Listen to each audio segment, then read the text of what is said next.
Alhamdulillah. Kali ini kita akan membahas ya sedikit yang berkaitan dengan hangat-hangat lah. Bahkan mungkin panas-panas, maksudnya hangat-hangat di badan, panas-panas di dalam tubuh kita, dan juga si lidah pahit. Lidah pahit itu bukan terasa pahit gitu. Nah, begitu itu.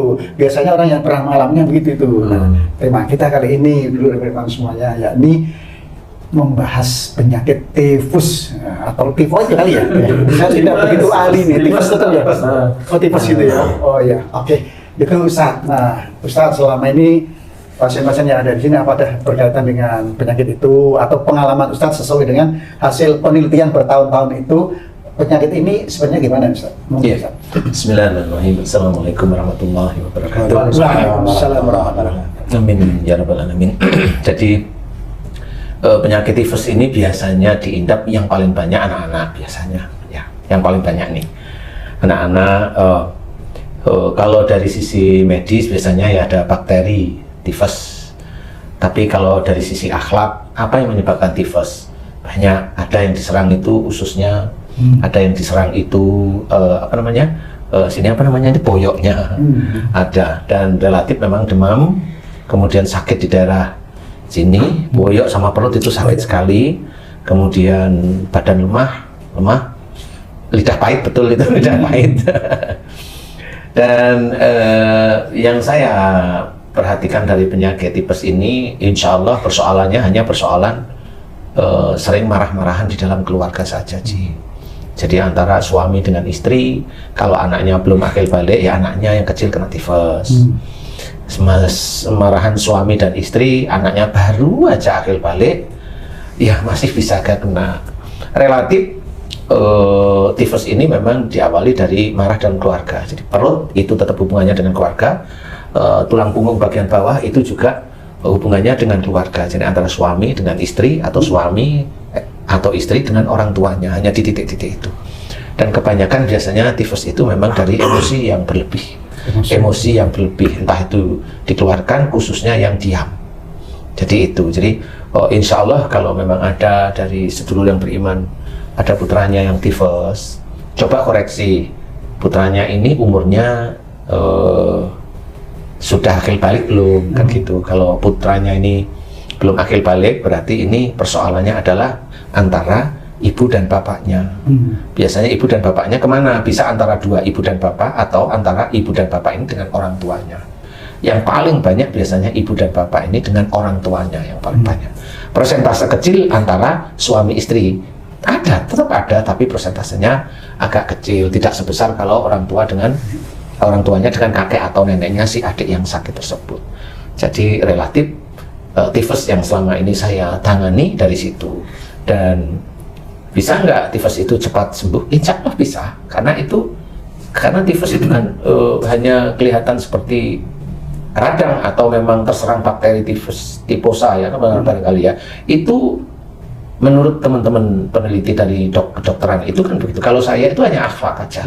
Kalau mamanya orang tuanya itu paham, ngerti, kemudian dia itu mohon ampun kepada Allah Ta'ala, dia berjanji mau mohon ampun kepada Allah, dia berjanji mau meminta maaf kepada orang tuanya kalau memang ada kesalahan dengan orang tua, atau kalau memang suami istri memang senengannya gontok-gontokan itu, mau mulai hari ini gencatan senjata deh dulu, kan gitu. Nanti habis gencatan senjata dimulai bahwa pernikahan itu bukan tempat untuk adu mulut, adu ego, adu marah, adu pandenda. Pernikahan itu adalah tempat untuk mengabdi pada Allah Ta'ala sebenarnya. Sehingga pada saat nanti gencatan senjata tidak marah-marahan ini, nah itu beliau juga harus belajar perbaiki di dalam kehidupan berkeluarga, jangan emosional. Hanya itu.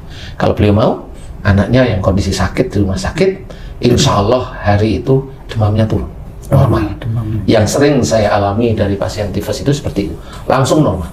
Kemudian normal, kemudian fisik mulai membaik, mau makan, agak-agak pahit dikit nggak ada persoalan sebenarnya. Maaf Ustaz, kalau pahitnya dari mana Ustaz? Sama, pahitnya sendiri itu kan sebenarnya dari perkataan-perkataan yang sebenarnya tidak baik. Nah, perkataan yang tidak baik itu akan menyerang kelenjar-kelenjar yang ada di sini, di daerah lidah itu. Sehingga kelenjar-kelenjar perasa manis, asin itu hilang. Jadi yang kerasa itu makan apa itu pahit. Ya istilahnya sama seperti kehidupannya Haji J. Menurut Haji J ini J ya. Kalau jadi yang sakit tipes bukan orangnya, tapi kehidupan rumah tangganya itu yang sakit tipes itu. Gimana Mas Haji? Kalau manis terus katanya kurang enak. Harus ada pahitnya katanya. Gitu ya. Ustaz, saya mau nanya nih. Penyakit tipes ini agak unik, Ustaz. Penderitanya itu diserang demamnya itu yang umumnya setelah maghrib. Maghrib ke atas udah wah panas dingin gitu. Maghrib ke bawah biasa aja nggak panas. Itu apa yang menyebabkan itu, Ustaz? Itu mau-maunya Allah aja. Kalau saya enggak, biasanya demam itu dimulai memang dari hawa yang mulai dingin. Perubahan. Ya, perubahan itu. Kenapa? Nah, ini biasanya gitu. Jadi, orang yang hobinya marah itu alergi dengan ketenangan. Oh gitu. Paham maksud saya belum ya? Iya. Jadi orang yang marah itu kalau disuruh tenang nggak bisa. Jadi makanya selama orang yang siapapun orang yang demam, mau anak kecil atau orang dewasa, demamnya pasti dari habis asar. Rata-rata itu habis asar. Maghrib itu udah mulai kerasa. Nanti besoknya ya sudah ngeblong itu ya demam terus. Tapi rata-rata seperti itu. Menurut saya itu petunjuk dari Allah Ta'ala. Allah itu menceritakan karena kamu itu alergi, tenang. Malam itu kan identik dengan dingin, identik dengan istirahat, iya identik dengan santai, identik dengan seperti itu. Nah, kalau siang itu identik dengan aktivitas yang ini termasuk panas itu kan siang itu kan panas, makanya insya Allah kalau memang itu dimulai sejak mulai habis asar mau maghrib itu mulai hangat badan itu. Nah itu demamnya insya Allah dari situ Ji. Jadi kenapa begitu? Insya Allah karena karakter orang emosi itu kalau disuruh tenang nggak mau. Unik tuh Ustaz. Orang yang emosional alergi dengan ketenangan. Itu sebabnya harus tuh Ustaz. Apa karena ada jin pemalahnya gitu teman? Jadi sebenarnya kalau saya bercerita tentang jin atau bercerita tentang setannya, ini harus pelan-pelan kan gitu ya. Pelan-pelan. Jin ini masuk karena perilakunya orang yang emosional. Jin ini masuk karena dia punya perilaku emosional. Jadi khusus jin ini emosional, marah. Melalui apa Ustaz? Mulutnya atau Bisa pikirannya? mulut, bisa pikiran suuzon, kemudian hati kaku, yakin apa yang dia omongkan itu benar, kemudian ada egois, semuanya bereaksi sehingga jin itu akan masuk. Memang orangnya tidak terlalu terasa masuknya jin, karena dia hanya istilahnya kalau gelas itu baru dimasukin air oleh Allah Ta'ala. Jadi jin itu ibarat air masuk tapi belum penuh. Nah nanti kalau sudah penuh, tumpah air. Nah tumpahnya itulah sakit. Sebenarnya di situ. Nah kalau jin dia akan masuk kalau orang itu memang tidak tobat, tidak mohon ampun kepada Allah Ta'ala bahwa setiap pagi, siang, sore, malam itu dia hobinya marah. Biasanya orang itu lupa. Dia sholat tapi hanya istighfar tok. Tapi dia istighfar untuk marahnya dia pagi hari, agak siang, siang hari, agak sore, sore hari, atau malam, dia lupa. Rata-rata manusia itu yang saya amati. Sangat-sangat lupa. Walaupun dia tahu agama, iya. Kecuali orang itu memang mendapatkan hidayah, beda. Nah orang mendapatkan hidayah, tidak semua orang muslim mendapatkan hidayah. Walaupun maksud saya begini nih, hidayah yang saya ceritakan ini adalah hidayah untuk bertobat maksud saya. Paham ya? Kalau orang muslim semuanya akan mendapatkan petunjuk jelas. Ada, habis dia lihat orang ngebut tabrakan, hidayahnya itu bahwa dilarang mengebut. Harus hati-hati. Harus hati-hati, maksudnya seperti itu. Umpamanya kalau dinasehatin susah terima, budak. Nah itu hidayahnya dia harus belajar, berarti saya harus mau mendengarkan bicara orang lain. Karena Allah. Kan seperti apalagi yang bicara orang tua, lah kan harus dengerin. Makanya kalau seorang itu terkena tifus anaknya atau dia sendiri terkena tifus, insya Allah itu hanya masalah keluarga. Harus belajar. Makanya mohon ampun itu sangat penting, karena pada saat mohon ampun itu salah satunya jelaskan mohon ampun dengan keikhlasan, dengan ketulusan kepada Allah, dia dianggap takwa oleh Allah Ta'ala. Dengan kesadaran. Dengan kesadaran apa yang nggak sadar jadi kayak main-main itu ya. Akhirnya mengulang lagi seperti itu sih. Iya. Insya Allah seperti itu. Ya, mohon ampun itu merupakan ketakwaan. Karena itu tahu bahwa kita itu banyak salah dan dosa. Mohon ampun, jelas. Makanya kenapa orang sakit kita ajak mohon ampun, karena memang itu dasar dalilnya dari mana? Ya, wa ma asabakum min musibatin fa bima kasabat saydikum. Apa saja musibah yang kau terima disebabkan buah tanganmu sendiri. Memang sih kalau berbuat dosa sekali, 2 kali, 10 kali belum tentu itu langsung menjadikan sakit. Mamanya dia hobinya marah sama anaknya, oh ini malah jarang sakit, jarang. Karena orang tua marah kepada anak ini ada unsur didik. Ada unsur didik tetap. Ada unsur melindungi, ada unsur memberi pagar, ada Meskipun caranya barangkali kurang pas itu. walaupun caranya kurang pas, tapi insya Allah ada unsur didik rata-rata ya Ji. Walaupun ada sebenarnya orang tua yang enggak ada unsur didik ada, tapi rata-rata itu ada unsur didik. Kecuali orang tuanya itu peminum, penjudi, main perempuan, nah ini biasanya nggak ada unsur didik. Jadi kalau pengen anaknya suruh, kau harus ikut aku, kau harus ikut papa, nah itu nggak ada unsur didik. Tapi unsur egois. Seperti kalau didik nggak seperti itu. Ini loh, kenapa kamu harus begini? Nah itu didik. Tetap kamu harus selesaiin skripsimu yang baik. Sebagai tanggung jawab orang tua ya. Sebagai tanggung jawab Bukan orang dia sebagai tua. anak ya, tapi Iya. sebagai tanggung jawab orang tua. Iya, seperti itu. Itu kan ada unsur mendidik. Skripsinya ada selesai belum? Masih semester 7 ya? Masih semester 7 Ustaz? Sebentar lagi Ustaz.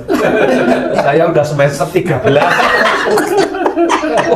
Perguruan apa Itu itu? ada gelar itu diberkati namanya SU, mohon maaf ini. Ya. SU itu katanya sarjana ultimatum. Berarti lewat dikit DO gitu. Iya, bukan sarjana utama, tapi SU itu sarjana ultimatum katanya. Cak Sobri barangkali ada pengalaman berkaitan dengan penyakit tipes ini. Kalau tipes itu saya pernah dengar tuh San. Antara tipes sama DB itu nggak jauh beda karena gejalanya panas, larut itu mirip itu. Dan apa beda antara DB dengan tipes itu San? Beda itu, Cak. Jadi kalau tipes sama BD satu yang jelas beda tulisan. Juga beda tulisan. Beda tulisan itu kalau biar saya diomongin bodoh juga nggak apa-apa. Demam berdarah sama tipes sudah beda. Satu, yang kedua bedanya di sini. Kalau DB atau DBD biasanya trombositnya drop. Jadi sel darah merahnya itu berkurang, trombositnya drop. Biasanya seperti itu. Demamnya insya Allah sama. Ya lemes sama sebenarnya. Jadi bedanya hanya di situ, trombositnya drop itu aja sih. Insya Allah. Jadi kalau tipes ya demam, menggigil, sakit di daerah sini. Kalau DBD itu ya sama di daerah ulu hati sini, hampir sama sebenarnya.